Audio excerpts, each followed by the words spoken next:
ఈరోజు this bike I wanted to test అసలు ఎప్పటి నుంచో నడపాలని ఉండే. So we're here at KTM Kompally. మీకు చాలా రోడ్ నాయిస్ రావచ్చు. So we're here to test out the KTM Duke 160. KTM retro Kompally వాళ్ళు పిలిచారనమాట to check out the bike. So this is the all new Duke 160. ఇంకొకటి ఏంటంటే దీని బ్రేకింగ్ కూడా 320mm డిస్క్ ఇచ్చారు, same like the 390s and all. And దీనిలో main వచ్చేసి we have LCD display. And దీనిలో 2 రైడింగ్ మోడ్స్ ఉంది, ఒకటి నార్మల్, ఇంకొకటి super moto. So super moto riding మోడ్లో ఏమవుతుందంటే you'll get more power and the rear ABS కూడా టర్న్ ఆఫ్ అయిపోతుంది. So which is like track కోసం ఇట్స్ ఇస్ మ్యాండేటరీ మీకు రేర్ ఏబిఎస్ ఆఫ్ అవ్వడం. అండ్ ఈ బైక్ ప్రస్తుతానికి ఇట్స్ కాస్టింగ్ అరౌండ్ 2,40,000 అంట ఆన్ రోడ్. కానీ లక్కీలీ ఇట్స్ 160cc కాబట్టి we have a tax slab cut కదా, దానివల్ల this might come to 2,40,000 to 2,10,000 లేదా 2,20,000 దాకా రావచ్చు. విచ్ మీన్స్ లైక్ 20,000 to 30,000 దాకా మీకు డిస్కౌంట్స్ రావచ్చు దీనిపైన. So that's one more good thing.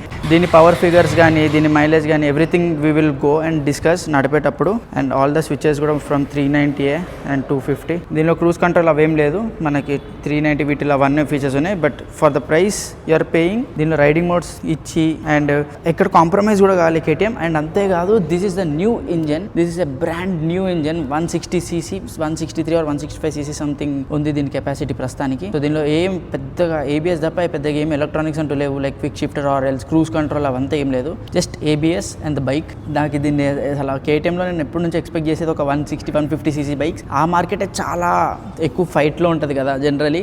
But 125 release చేసింది, అది ఎందుకు చేసింది తెలీదు. But finally they are here with 160s. Will ride it and see అసలు ఎంత డిఫరెంట్గా ఉందో. నాకు కేటీఎంలో 250 ఇంజన్స్ చాలా నచ్చుతాయి compare to 390. 390 more powerful yes, కానీ 250 is more linear and friendly to ride in city కానీ టూరింగ్కి వాటికి. Now let's see how this 160 works. ఎందుకంటే ఫ్యూచర్లో we might get RC 160, adventure 160 తెలీదు. There are possibility. RC 160 అయితే for sure, but adventure I don't know వస్తుందో లేదో. RC అయితే పక్కా తీస్తారు అనుకుంటున్నా 160లో. Let's see. ఇప్పుడైతే బైక్ నడిపి దీని ఇంజన్ దీని సీన్ ఏంది అసలు ఎట్లుంది బైక్ అనేసి will feel it. I guess this blog will be fun. And చాలా మందికి కూడా నాకు తెలిసి ఈ ప్రైస్ రేంజ్లోనే బైక్స్ ఉంటారు. R15 MT ఇవన్నీ కూడా ఇదే ప్రైస్ రేంజ్లో ఉంటాయి కాబట్టి let's see which is the best bike.